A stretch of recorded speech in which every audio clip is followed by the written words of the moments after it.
Bismillahirrahmanirrahim. Salam sejahtera bersua lagi dalam membongkar kisah sejarah. Kisah kali ini kami membawakan satu lagi topik menarik, iaitu pencerobohan dan serangan tentera Indonesia terhadap Sarawak dan Sabah pada tahun 1963. Seperti apakah kisah ini? Mari sama-sama kita saksikan. Konfrontasi Indonesia-Malaysia 1963 hingga 1966 adalah disebabkan oleh dasar rejim Sukarno untuk menentang unsur neokolonialisme di rantau Asia Tenggara. Respon yang lebih ketara dalam konfrontasi ini ialah tindakan pencerobohan tentera Indonesia untuk menggagalkan pembentukan Malaysia, khususnya aktiviti subversif dalam kawasan sempadan Sarawak dan Sabah dengan Kalimantan. Makalah ini akan merungkaikan sejarah konfrontasi dengan memfokuskan kepada isu pencerobohan tentera di Sarawak dan Sabah. Bahagian akhir, makalah ini menjelaskan pendirian Malaysia terhadap serangan tentera Indonesia adalah mempertahankan kedaulatannya sebagai sebuah negara baharu. Tanah Melayu telah mengecapi kemerdekaan pada 31 Ogos 1957. 6 tahun berikutnya Tanah Melayu telah membentuk Malaysia pada 16 September 1963 yang terdiri daripada penggabungan wilayah Tanah Melayu, Singapura, Sabah dan Sarawak. Pembentukan Malaysia telah membawa kepada penentangan negara tetangga Indonesia di bawah rejim Sukarno. Penentangan ini kemudiannya dikenali sebagai konfrontasi yang berteraskan kempen Ganyang Malaysia. Konfrontasi dalam politik rejim Sukarno telah melancarkan penentangan terhadap pembentukan Malaysia melalui pendekatan politik dan ketenteraan. Malaysia yang baru terbentuk telah menerima ancaman hebat konfrontasi. Sedaya upaya berusaha mempertahankan kedaulatannya sebagai sebuah negara yang berdaulat. Malaysia berdepan ancaman ketenteraan dari rejim Sukarno dan berusaha untuk mempertahankan kedaulatannya sebagai sebuah negara yang berdaulat. Menjadi penelitian kisah ini, pencerobohan ketenteraan terhadap Sarawak dan Sabah. Konfrontasi adalah cabaran awal Malaysia pada tahun 1963. Realitinya, Indonesia menentang Malaysia melalui tindakan ketenteraan dengan tindakan agresif menceroboh dan menyerang pertahanan Malaysia di sempadan di Sarawak, Kalimantan Barat, Kalbar dan Sabah, Kalimantan Timur, Kaltim, Indonesia. Seawal tahun 1963, penyerangan ini membuktikan bahawa penentangan Malaysia bermula sebelum dan selepas penubuhan Malaysia. Sarawak. Pencerobohan ke atas Sarawak adalah yang terawal sebelum Malaysia terbentuk. Pada 16 September 1963, Sarawak adalah wilayah yang paling kerap menerima pencerobohan bagi wilayah Malaysia di Borneo. Terdapat 30 siri penyerangan tentera Indonesia terhadap pasukan pertahanan British di Sarawak. Hal ini akan diperjelaskan dengan terperinci dalam kisah ini. Mendapati bahawa pencerobohan tentera Indonesia ke Sarawak dilakukan melalui hutan belantara yang bergunung ganang. Pertahanan Sarawak pada ketika itu di bawah pemerintahan tentera British. Sarawak telah menghantar sepasukan anggota tentera ke Tebedu, bahagian pertama, bagi membantu pasukan polis yang diserang oleh sekumpulan tentera penceroboh Indonesia. Pada 12 April 1963, hal ini merupakan aksi pencerobohan bersenjata pertama Indonesia ke atas Sarawak sebelum Malaysia ditubuhkan. Serangan mengejut ke atas pos polis di Tebedu di bahagian 1 Sarawak oleh tentera Indonesia mengesahkan tindakan subversif Indonesia ke atas wilayah Sarawak. Pencerobohan di Sarawak sebelum pembentukan Malaysia 12 April hingga 16 September 1963. Tebedu 1. 12 April 75 orang. Balai polis diserang 2 SF terbunuh dan seorang cedera. Gombang 1. 23 April, 10 orang, 2 TNI terbunuh dan 3 cedera. Peng 4, 1, 4 Jun, 8 orang, flar dinyalakan. Ensawang, 2, 6 Jun, 30 orang, 1 iban dan 3 orang cedera. Wung Panjoy, 1, 17 Jun, dibelokkan dengan pesawat udara suara. Kampung Entebbe, 1, 20 Jun, bom-bom dibuang. Kanda Pancau, 1, 3 Julai, 4 orang, seorang warga Indonesia terbunuh dalam serangan hendap. Sungai Taping, 2, 4 Julai, 25 orang, rumah panjang diserbu. Sungai Puting Lulu, 2, 6 Julai, 20 orang, 1 Indonesia dan 1 orang awam terbunuh. Kampung Silik, 2, 8 Julai, 2 orang, 1 Indonesia dan 1 orang awam terbunuh. Gua Tinting, 2, 4 Ogos, 10 orang, serangan hendap SF. Lalang, 2, 8 Ogos, 15 orang, hubungi TNQ. Song, 3, 8 Ogos, 70 orang, pegawai SF, 15 IBT terbunuh dan 3 ditangkap. Tinting Lalan, 2, 9 Ogos, 6 orang, TNI cedera. Kapit, 3, 9 Ogos, 9 orang, TNI cedera dalam serangan hendap SF. Lubuk Antu, 2, 10 Ogos, serangan hendap SF. Tebakang, 1, 10 Ogos, 3 orang, pertukaran. Gumbang, 1, 13 Ogos, 35 orang, pertukaran. Stas, 1, 15 Ogos, 1 orang, pengganggu SF Budi Trap. Long Lopeng, 5, 19 Ogos, 26 orang, pengganggu SF Budi Trap. Lung Akah, 4, 20 Ogos, 1 orang, 1 TNI ditangkap. Lung Merarap, 5, 20 Ogos, 8 orang, SF terluka dan 5 TNI terbunuh. Gumbang, 1, 21 Ogos, 30 hingga 40 orang, 1 SF terbunuh dan 1 yang dibongkar, 6 TNKU ditangkap. Gumbang, 1, 22 hingga 23 Ogos, SF terluka dan 5 TNI terbunuh. Gumbang, 1, 23 Ogos, 2 orang, pertukaran dan kebakaran. Peng Tebang, 1, 23 hingga 24 Ogos, 3 orang, pertukaran dan kebakaran. Long Lopeng, 5, 25 Ogos, 3 orang, 3 IBT dari Long Bawan ditangkap. Long Merarap, 5, 26 Ogos, 2 hingga 3 orang, pertukaran dan kebakaran. Stas Area, 1, 26 Ogos, 3 orang, 2 IBT terbunuh dan 1 ditangkap semasa perintah berkurung.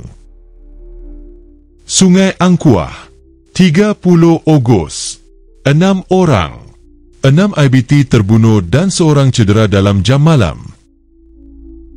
Sungai Angkuah, 3, 2 September, 6 orang, 3 IBT terbunuh dan 1 lagi terluka. Sungai Angkuah 3 September 1 orang, 1 IBT terbunuh dan 1 ditangkap. Kiev 1 7 September Badan Indonesia ditemui dengan risalah TNKU. Kuching 1 14 September 1 orang, bom-bom dilancarkan di rondaan SF di pasaran. Sabah Pencerobohan tentera Indonesia ke atas Sabah berlaku selepas Malaysia sempadan Sabah, Kalimantan Timur, Kaltim, Indonesia menjadi sasaran tentera penceroboh Indonesia. Menurut rekod, terdapat 3 pencerobohan yang berlaku di sempadan Sabah, Kaltim pada tahun 1963. Seperti yang diperincikan, pencerobohan tentera Indonesia di sempadan Sarawak telah dilakukan melalui hutan paya bakau dan laluan sungai. Manakala di Sabah, pos pertahanan di Kalabakan telah dikejutkan dengan serangan hendap oleh tentera Indonesia pada 29 Disember 1963. Peristiwa ini telah dinamakan sebagai Peristiwa Kalabakan dalam sejarah pertahanan Malaysia. Pencerobohan di Sabah selepas pembentukan Malaysia, 21 Disember hingga 30 Disember. Sungai Serudong, Residensi Tawau, 21 Disember. Sebuah kedai Cina telah diserbu oleh tentera penceroboh Indonesia. Kalabakan, Residensi Tawau, 29 Disember. 30 hingga 40 orang tentera Indonesia telah menyerang 2 pos pertahanan Malaysia. Pertempuran Kalabakan. Pertempuran Kalabakan merupakan satu peristiwa hitam dalam sejarah ketenteraan Malaysia. 17 tentera Malaysia yang terlibat dalam pertempuran Kalabakan ialah Regimen Askar Melayu Diraja yang ketiga, RAMD ketiga, menentang tentera Indonesia. RAMD ketiga dengan kekuatan seramai 41 anggota tentera berhadapan dengan tentera penceroboh Indonesia dengan berkekuatan 128 anggota tentera dalam peristiwa Kalabakan tersebut. 18 peristiwa atau pertempuran ini jelas memperlihatkan kualiti menentang kuantiti. Di pihak Malaysia, sumber akhbar melaporkan bahawa tentara RAMD ketiga telah terkorban dan tercedera. Perancangan. Maklumat mengenai pertahanan Malaysia telah dapat diketahui dengan baik oleh tentera elit Indonesia. Mereka telah menyelusuri melalui jalan air dan hutan ke Kalabakan. Tentera elit tersebut mengetuai siri penyerangan, dibantu tentera sukarelawan Indonesia. Siri penyerangan ini diketuai oleh Sarjan Rebani bersama 4 unit kecil, yang telah dipecahkan daripada keseluruhan kekuatan 128 orang. Maka 4 unit kecil tentera Indonesia tersebut telah berhasil melumpuhkan pos pertahanan tentera Malaysia di Kalabakan. Justeru itu, pengalaman tersebut telah dikenangkan sebagai peristiwa hitam dalam sejarah ketenteraan Malaysia. 22 daripada 41 anggota RAMD ketiga yang bersiaga di pos Kalabakan, 7 terkorban dan 18 yang lainnya tercedera. Salah satu yang terkorban ialah Mejar Zainal Abidin, yang merupakan komandan kompeni. Tapi ajal juga menghadang kepada Sarjan Rebani dan Sabronto di saat pulang. Pengepungan pos tentera Kalabakan dilakukan dengan begitu terperinci. Serangan dilakukan secara serentak ke arah pos tentera dan balai polis hutan di Kalabakan. Penyerangan. Tentera Indonesia telah merancang dengan begitu teliti sebelum menyerang Kalabakan. 24 pasukan yang diatur gerakkan mengikut kedudukan koordinasi yang telah ditetapkan. Kekurangan pertahanan tentera Malaysia di Kalabakan telah dapat dihidu dengan begitu baik oleh tentera Indonesia. Serangan hendap oleh tentera Indonesia akhirnya menghancurkan pertahanan tentera Malaysia di Kalabakan. Pertahanan. Di Kalabakan, terdapat dua penempatan pasukan pertahanan. Dirancang sebelum serangan dilancarkan. Satu pos tentera Malaysia dan satu lagi adalah Balai Polis Hutan.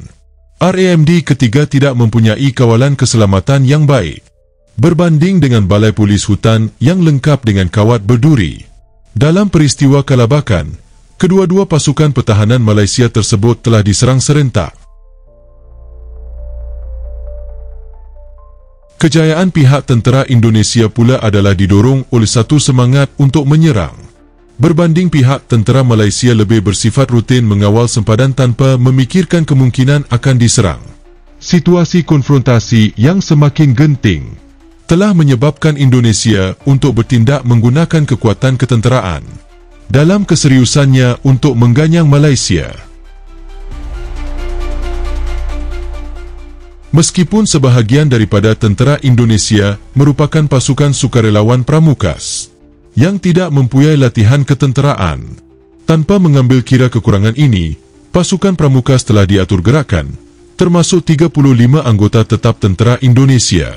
Kesemua pasukan tentera Indonesia ini telah membentuk sebuah pasukan dan telah diatur gerakan dalam 4 unit atau detasmen.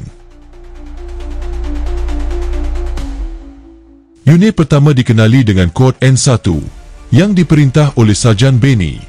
Unit N1 ini dianggotai oleh 36 anggota pramukas, termasuk 8 anggota Korps Komando Operasi KKO. Unit kedua pula dikenali dengan kod N2 yang diperintah oleh Wayang. Ia terdiri daripada 36 anggota pramukas termasuk 15 anggota KKO. Unit ketiga dikenali dengan kod W1 yang diperintah oleh Lasan. Unit ini mempunyai 34 anggota pramukas, manakala unit keempat dikenali dengan kod W2 yang diperintah oleh Sarjan Boronto daripada KKO. Unit ini terdiri daripada 22 anggota pramukas. Berdasarkan maklumat perisikan, pihak RAMD ketiga sekadar mengetahui bahawa tentera Indonesia telah meninggalkan kem latihan mereka di Kalimantan dan mereka telah membentuk 4 unit yang dijangka akan menyeberangi sempadan Malaysia. Bahkan pihak RAMD ketiga juga tahu bahawa tentera Indonesia telah tiba di Serudung pada 21 Disember, iaitu sebelum meneruskan pergerakan mereka ke Silimpopon. Walaupun telah dapat diketahui bahawa tentera Indonesia telah melepasi sempadan Malaysia, tetapi arah pergerakan yang spesifik masih gagal dikesan oleh pihak RAMD ketiga. Pertahanan Malaysia di Sarawak dan Sabah. Pertahanan Malaysia pada seawal tahun 1963 masih dalam proses pembentukan. Kisah ini menunjukkan pasukan pertahanan Malaysia di Sarawak dan Sabah pada ketika berhadapan tindakan pencerobohan oleh tentera Indonesia. Kekuatan pertahanan Malaysia adalah dibantu oleh tentera British, tentera Gurkha dan tentera Australia, seperti yang akan kita sebutkan. Sepanjang tempoh konfrontasi, pasukan pertahanan Malaysia daripada Angkatan Tentera Malaysia, ATM, adalah berjumlah 12,000 anggota, berbanding pasukan Angkatan Bersenjata Republik Indonesia, ABRI, yang berjumlah 320,000 anggota. Dalam masalah konfrontasi ini, Malaysia telah bernasib baik kerana menerima bantuan daripada kerajaan British dan sekutunya, iaitu Australia dan New Zealand. Selain itu, pertahanan Malaysia turut diperkuatkan dengan pasukan paramiliter yang terdiri dari penduduk lokal di Sarawak dan Sabah, seperti Border Squad, Sarawak Field Force, Iban Trakar dan Home Guard. Pasukan pertahanan Malaysia di Sarawak dan Sabah 1963. Regimen Askar Melayu Diraja RAMD 1 Border Squad. Regimen Askar Melayu Diraja RAMD 2 Sarawak Field Force. Regimen Askar Melayu Diraja RAMD 3 Iban Trakar. Regimen Askar Melayu Diraja RAMD 4 Home Guard. Regimen Askar Melayu Diraja RAMD 5 Regimen Askar Melayu Diraja RAMD 6, Regimen Askar Melayu Diraja RAMD 7, Regimen Askar Melayu Diraja RAMD 8, Ranger, Polis Hutan. Tentera British, Gurkha, Australia di Sarawak dan Sabah, 1963. British 40 Commando Royal Marines, British 42 Commando Royal Marines, British 1st Battalion, Scots Guards, British 1st Battalion, King's Own Scottish Borders, British 1st Battalion, Gordon Highlanders, British 1st Battalion, Royal Ulster Rifles, British 1st Battalion, Durham Light Infantry, British 1st Battalion, Argyll and Sutherland Highlanders, British 2nd Battalion, Green Jackets, British 3rd Battalion, Green Jackets, British 2nd Battalion, Parachute Regiment, British 1st Battalion, Royal Hampshire Regiment, Gurkha 1st Battalion, 2nd Gurkha Rifles, Gurkha 2nd Battalion, 2nd Gurkha Rifles, Gurkha 1st Battalion, 6th Gurkha Rifles,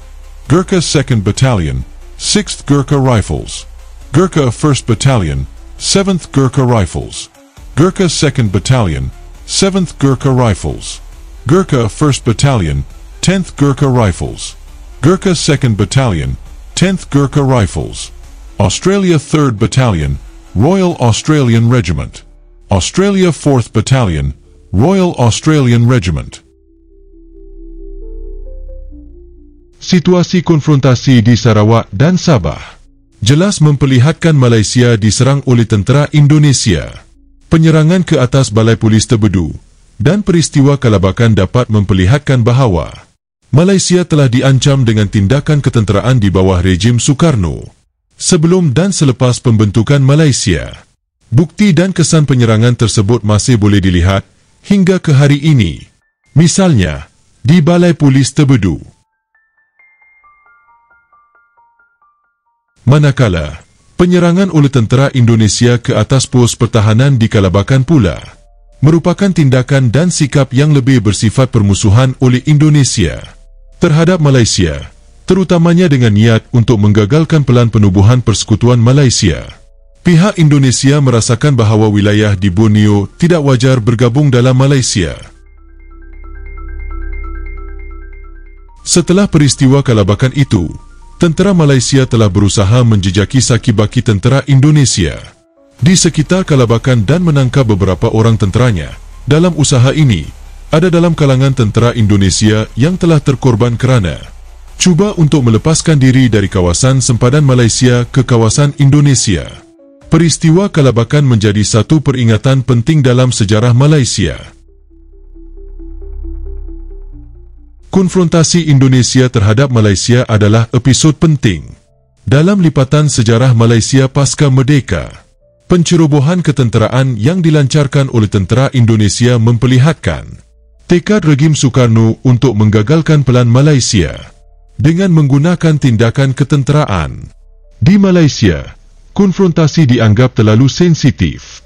Sebaliknya bagi Indonesia, konfrontasi dilihat sebagai satu perjuangan murni. Pencerobohan dan penyerangan di sempadan Sarawak dan Sabah pada tahun 1963 memberi cabaran getih buat tentera Malaysia yang dibantu oleh tentera sekutu British.